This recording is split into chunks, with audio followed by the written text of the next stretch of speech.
Hi കൂട്ടുകാരെ, പുതിയൊരു വീഡിയോയിലേക്ക് എല്ലാവർക്കും സ്വാഗതം.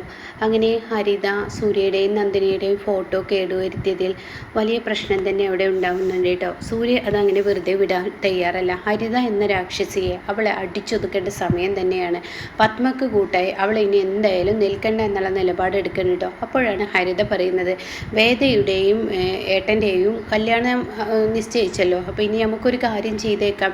നമുക്ക് ഇവരുടെ കല്യാണം നിശ്ചയിച്ച സ്ഥിതിക്ക് ഇവരുടെ ഒരു ഫോട്ടോഷൂട്ട് നടത്താമെന്ന് പറയട്ടോ. അപ്പോൾ ആ സമയം അതെന്താ ഇപ്പോൾ ഒരു ഫോട്ടോഷൂട്ട് എന്നിങ്ങനെ പത്മ ചോദിക്കുകയാണ്. അപ്പോൾ ആ സമയം ഉടൻ തന്നെ ഹരിത പറയുകയാണ്, ഇതൊക്കെ വിവാഹത്തിനും നിശ്ചയത്തിനൊക്കെ മുന്നേ ഒരു പലതരം ഫോട്ടോഷൂട്ടുകളുണ്ട്, അങ്ങനെ ചെയ്യാം, നമുക്കത് ചെയ്യല്ലോ, ഒരു ഫാമിലി മൊത്തത്തിലുള്ള ഒരു ഫോട്ടോഷൂട്ട്, രണ്ട് പേരുടെ ഒരു ഫോട്ടോഷൂട്ട് നടത്താം എന്ന് പറയാനിട്ടോ. നമ്മളും അതിലൊക്കുമല്ലോ എന്ന് പറയുകയാണ്. അപ്പോൾ അത് ോടും തന്നെ പറയാണ്, ശരി എന്നാൽ ആയിക്കോട്ടെ. ഇവള് വന്നതിൽ പിന്നെ എന്തൊക്കെ ആഡംബരങ്ങളാണ് ഈ വീട്ടിൽ ഉണ്ടാവുന്നത്, ഓരോരോ പുതിയ കണ്ടുപിടുത്തം. അമേരിക്കയിലാണെങ്കിലും ഇയാൾ കൊള്ളാലോ പോളെ എന്ന് ഹരിത പറയാൻ കേട്ടോ. അപ്പോൾ ആ സമയം ഈ വീട്ടിലെ എല്ലാവരും ഉണ്ടായിരിക്കണം, ഫാമിലി ഫോട്ടോ ആണ്, അപ്പോൾ അതുകൊണ്ട് എല്ലാവരും ഉണ്ടായിരിക്കണം എന്ന് പറയാൻ കേട്ടോ. അപ്പോൾ അതിനെ ഉൾക്കൊള്ളാൻ യതീന്ദ്രനും ഒപ്പം നിൽക്കുകയാണ്. അത് നല്ല കാര്യം തന്നെ എന്ന് യതീന്ദ്രനും പറയുകയാണ് കേട്ടോ. അങ്ങനെ സൂര്യയാണെങ്കിലോ, നന്ദിനി എന്ന് ശരി ഞാൻ പോട്ടെ എന്ന് പറഞ്ഞിട്ട് പോകുന്ന പോക്കിന് യതീന്ദ്രൻ പറയാണ്, ഫാമിലി ആയിട്ട് ഫോട്ടോ എടുക്കുമ്പോൾ മോനെ നീ ഇവിടെ ഉണ്ടാവണം, നീ ഇല്ലാതിരിക്കാൻ പറ്റത്തില്ല എന്ന് പറയുന്നുണ്ട്. ശരി ഡാഡി, ഞാൻ നോക്കാം എന്ന് പറയണം. ഇതേ സമയം സൂര്യയാണെങ്കിലോ നേരെ വിവേകിൻ്റെ അടുത്തോട്ടാണ് കേട്ടോ പോകുന്നത്. തനിക്ക് സങ്കടം സഹിക്കുന്നില്ല, തൻ്റെ ഉള്ളിൽ വേദനിക്കുകയാണ്, ആടി ഉലയുകയാണ് തൻ്റെ ഉള്ളിൽ. കാരണം തൻ്റെ ഭാര്യയുടെയും തൻ്റെയും ഫോട്ടോ ആ ഹരിത എന്ന് പറയുന്നവൾ നെറ്റത്തടിച്ച്, അതായത് നന്ദിനിയുടെ മുഖത്തടിക്കുന്നത് പോലെയുള്ള പ്രവൃത്തിയാണ് അവൾ ചെയ്തു വെച്ചിരിക്കുന്നത്. കണ്ടു നിൽക്കാൻ എനിക്ക് കഴിയില്ല. എൻ്റെ വീട്ടിൽ അച്ഛനായിരുന്നു എനിക്കൊപ്പം നിന്നിരുന്നത്, പക്ഷേ അച്ഛൻ ഇപ്പോൾ എനിക്കൊപ്പം നിൽക്കാത്തതിൻ്റെ കള്ളിയും എനിക്ക് മനസ്സിലായി. അച്ഛനറിയാം ഞാൻ അവളെ എന്തെങ്കിലും ചെയ്യുമെന്ന്, അപ്പോൾ അത് പേടിച്ചിട്ടാണ്. വിവേക് പറയുന്നത് ശരിയാണ്, അത് പേടിച്ച് തന്നെയാണ്. ഇപ്പോഴാണെങ്കിൽ നന്ദിനി എന്നോട് മിണ്ടത്തൂല്ല, കാരണം ഞാൻ അന്ന് മദ്യപിച്ച് ഡ്രസ്സ് എടുക്കുന്നിടത്ത് വന്നതിൽ അവൾക്ക് പിന്നെ ചെറിയൊരു ദേഷ്യം എന്നോടുണ്ട്, മിണ്ടില്ല എന്നാ പറഞ്ഞിരിക്കുന്നതെന്ന് പറയാം കേട്ടോ.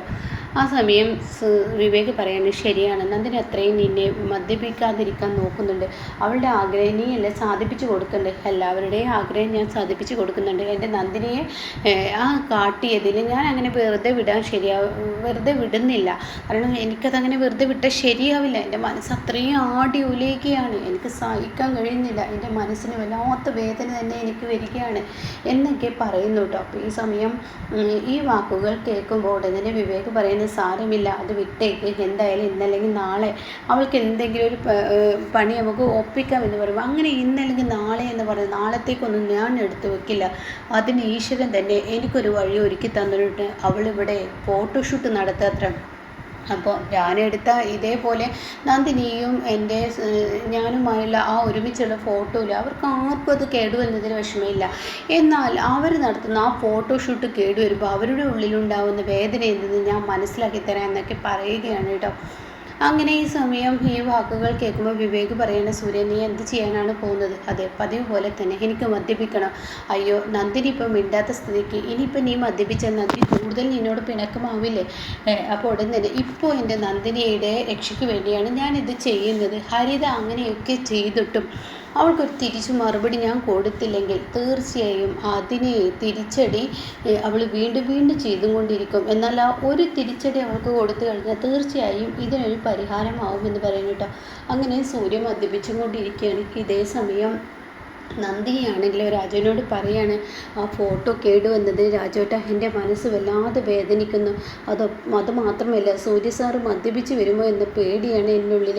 സൂര്യ സാറ് വീണ്ടും മദ്യപിക്കൽ തുടങ്ങിയിരിക്കുന്നു, അതുകൊണ്ട് ഈ ഫോട്ടോഷൂട്ട് കൊള്ളാക്കാൻ എന്തായാലും സൂര്യ സാർ എത്തുമെന്ന് എനിക്ക് ഉറപ്പാണ്.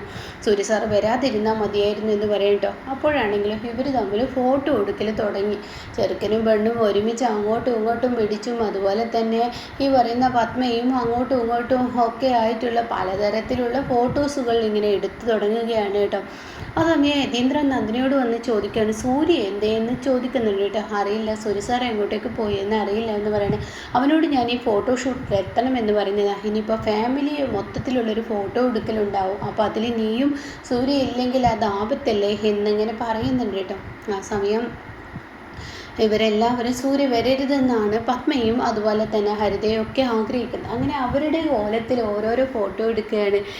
ഈ രഞ്ജിത്തും അതുപോലെ തന്നെ വേദയും തമ്മിൽ ഒരുമിച്ച് ഒരു ഫോട്ടോ അങ്ങനെ ഇങ്ങനെയൊക്കെ ആയിട്ടുള്ള ഫോട്ടോ എടുക്കുന്നത് കാണുമ്പോൾ ഉടൻ തന്നെ യതീന്ദ്രന് ഇഷ്ടപ്പെടുന്നില്ല. അപ്പോൾ പത്മ പറയുകയാണ്, യതീന്ദ്രൻ പത്മയോട് പറയുന്നുണ്ട്, വിവാഹ നിശ്ചയം പോലും കഴിയാതെ ഇങ്ങനെയൊക്കെ എടുക്കണോ എന്ന് ചോദിക്കുമ്പോൾ, ഇനി എന്താ അവനുള്ള പെണ്ണ് തന്നെയല്ലേ നമ്മുടെ മോള്, അപ്പോൾ അതുകൊണ്ട് അവരെടുത്തോട്ടെ എന്നും പറയുന്നുണ്ട് കേട്ടോ. അങ്ങനെ എന്തായാലും ഇനി ഒരു ഫാമിലി ഫോട്ടോയിലോട്ട് പോവാം എന്ന് ഫോട്ടോഗ്രാഫർ പറയുകയാണ്. ആ സമയം കാണാം യതീന്ദ്രൻ പറയുന്ന സൂര്യയെ കാണുന്നില്ലല്ലോ. ആ സമയം പത്മ പറയണേ, നിങ്ങളുടെ മകനെ അതിന് എന്ത് നല്ല കാര്യത്തിനും എത്താറില്ലല്ലോ, അത് നിങ്ങളുടെ മകൻ്റെ സ്വഭാവമാണ്, അവനെ വിട്ടേക്ക് എന്ന് പറയണം കേട്ടോ. അപ്പോഴാണ് സൂര്യയുടെ കാറ് വന്ന് നിൽക്കുന്ന ആ ഒരു രംഗം കേട്ടോ. അപ്പോഴേക്കും യതീന്ദ്രനെ പറയാനില്ല, അത് സൂര്യ സാർ വന്നു എന്ന് പറയുന്നത്. ഇതേ സമയം നന്ദിനിയും സൂര്യ വന്ന ഉടൻ തന്നെ, അയ്യോ സൂര്യ സാർ ഏത് കോലത്തിലാണാവോ രാജുവേട്ട എന്ന് പറയുന്നത് പോലെ തന്നെ സൂര്യ ആ കാറങ്ങ് സ്പീഡിൽ വന്ന് നിർത്തുകയും പിന്നീട് ബാക്ക് തിരിഞ്ഞിട്ട് തൻ്റെ ബാക്ക് കൊണ്ട് ഇങ്ങനെ ഡാൻസ് കളിക്കുകയാണ്. കൂടെ തന്നെ വിവേകും അതിൽ കൂടുന്നുണ്ട് കേട്ടോ. അങ്ങനെ ബാക്ക് തിരിച്ചിട്ട് ഇവർ വമ്പൻ ഡാൻസ് പത്മയുടെ മുന്നിലോട്ട് മൂട് കാണിച്ച് അങ്ങനെ ഒരു ഡാൻസാണ് കേട്ടോ ചെയ്യുന്നത്. അത് കാണുന്നതിനോട് കൂടി ഉടനെ എല്ലാവർക്കും ചിരിക്കടി കിട്ടിയതുപോലെയാണ് സൂര്യയുടെ മുഖമെല്ലാം കാണിക്കുന്നത്. എന്നിട്ട് ആ ബാക്ക് കൊണ്ട് ഇങ്ങനെ ആടി ആടി കളിക്കുന്ന രണ്ടുപേരുടെ ആടി ആടി കളിക്കുന്ന ആ ഒരു ഡാൻസ് കാണുമ്പോൾ പത്മക്ക് മനസ്സിലായി ഇവൻ 4 കാലിലാണ് വന്നിരിക്കുന്നതെന്ന്. അപ്പോൾ നന്ദിനിയാണെങ്കിലോ, ഞാൻ പറഞ്ഞില്ലേ രാജുവേട്ട, സൂര്യ സാർ വന്നു 4 കാലിൽ തന്നെയാണ് വന്നിരിക്കുന്നത്, മദ്യപിച്ചത് കൊണ്ട് ഈ ഫോട്ടോഷൂട്ടൊക്കെ സൂര്യ സാർ അലങ്കോലമാക്കുമെന്ന് പറയണേ. അപ്പോൾ ഉടൻ തന്നെ യതീന്ദ്രൻ പറയണേ, എന്താ മോനെ നീ കാണിക്കുന്ന ഡാൻസുകളിൽ നിർത്തി ഫാമിലി ഫോട്ടോ എടുക്കാം. ആ ഡാഡി ഫാമിലി ഫോട്ടോ എടുക്കണല്ലേ, ഇപ്പം എടുത്തരാം എന്ന് പറഞ്ഞിട്ട് എന്ത് ചെയ്യുന്നു, സൂര്യ ആ ഫോട്ടോഗ്രാഫറുടെ കയ്യിൽ നിന്ന് ആ ഫോട്ടോ എടുത്തിട്ട് എൻ്റെ അമ്മയും ഈ പറയുന്ന എൻ്റെ ഡാഡിയും ഇവിടെ നിൽക്കുക, മമ്മിയും ഡാഡിയും ഒരുമിച്ചൊരു ഫോട്ടോ. അങ്ങനെ സൂര്യയാണ് കേട്ടോ ഫോട്ടോ എടുക്കുന്നത്. അതിനുശേഷം രഞ്ജിത്ത് നിങ്ങൾ തമ്മിൽ ഒരുമിച്ച് നിൽക്കുക. അത് കഴിഞ്ഞതിന് ശേഷം വന്ദനയും ഉദയനെയും വിളിക്കാനായിട്ട് നിങ്ങൾ നിൽക്ക്. അപ്പോൾ അവർക്കൊക്കെ അതത്ര പിടിക്കുന്നില്ല. അവരൊക്കെ വെയിലത്ത് നിർത്തിയാണ് കേട്ടോ സൂര്യ ഫോട്ടോ എടുക്കുന്നത്. അത് കഴിഞ്ഞ് ഇന്ദ്രജ അതുപോലെ തന്നെ ഈ പറയുന്ന വിജയ് അവരെയും നിർത്തി ഫോട്ടോ എടുക്കുകയാണ് കേട്ടോ. അപ്പോൾ ഹരിതക്കാണെങ്കിലോ അത് അങ്ങ് ഉൾക്കൊള്ളാൻ കഴിയില്ല. അപ്പോൾ ഹരിതയാണെങ്കിലോ ഇതെന്ത് പരിപാടിയാണ് ആൻറ്റി, അങ്ങനെ പലതരത്തിലുള്ള ഫോട്ടോ എടുക്കുമ്പോൾ ഹരിതയ്ക്ക് ദേഷ്യം പിടിച്ച് ഇതെന്ത് പരിപാടിയാണ് ആൻറ്റി, ഒരു തരത്തിലും ഒരു സ്റ്റാൻഡേർഡ് ഇല്ലാത്ത ഫാമിലി, എന്തൊരു സ്വഭാവമാണ് ഈ പറയുന്ന സൂര്യക്ക് എന്ന് പറയണം. ആടി ഞങ്ങൾ സ്റ്റാൻഡേർഡ് ഇല്ലാത്ത ഫാമിലി തന്നെയാണ്, പിന്നെ എന്തിനാടി നിൻ്റെ ആങ്ങളൊക്കെ എൻ്റെ പെങ്ങളെ കല്യാണം കഴിച്ചു കൊടുക്കുന്നത്, അതിൻ്റെ ഒന്നും ആവശ്യമില്ല. സത്യം പറയാലോ ഡാഡി, ഈ വിവാഹത്തിനോട് എനിക്ക് യാതൊരു ഒരു ഇതുമില്ല.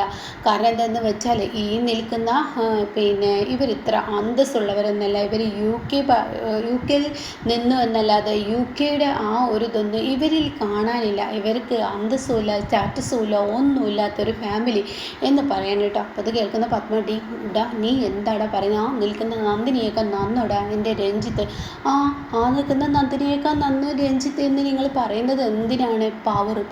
പവറല്ല, പണം പവർ ഇരിക്കില്ല, പണം. എൻ്റെ നന്ദിനിക്ക് പണമില്ല, പണമാണ് നിങ്ങളുടെ പ്രശ്നം. പണമുള്ളത് കൊണ്ട് അവരെ നിങ്ങൾ അങ്ങ് വാങ്ങി. പക്ഷെ അവരുടെ സ്വഭാവത്തിൽ ഒരു തരി അന്തസ് എന്ന് പറയുന്ന സംഭവം അവരിലില്ല.